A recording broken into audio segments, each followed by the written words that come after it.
Good day mga bossing. Today is Saturday. So ayan mga bossing, September 20 tayo ngayon. So nag-upgrade dito si bossing ng Android head unit. Yan with reverse camera dito sa Toyota Race. So ito siya mga bossing, 9 inches. Yan kasama niyo yung panel mga bossing. So fit na fit siya, magandang tignan mga bossing, pogi-pogi siya. So ayan siya. Then mga bossing, ito yung box pala mga bossing, 9 inches siya. Yan, plug and play lang ito mga bossing. Tapos check natin mga bossing yung reverse camera. So ayan siya. So ito mga boss, 9 inches na Android head unit QCY. Ayan. So dito tayo ngayon mga bossing sa home screen.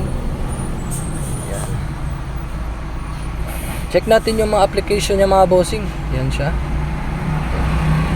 Music, yan, radio, Chrome, Netflix. Tapos Waze, YouTube, Maps. Yan. May DSP din ito mga bossing ha. Ito yung nagpapaganda ng tunog niya. So ayan. Suabing-suabe mga bossing. Testing natin yung music.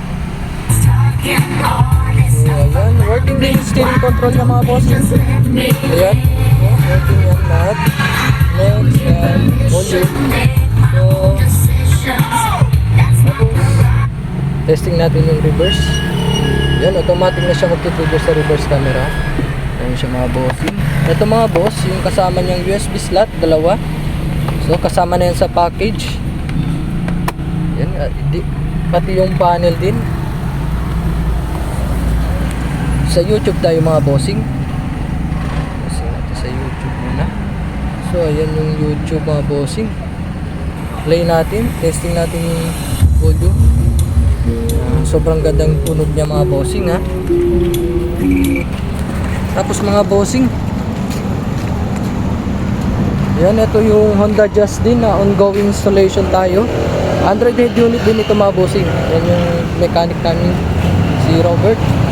So yan, for more info visit our shop, Andres Auto Accessories. So meron isang naman yan.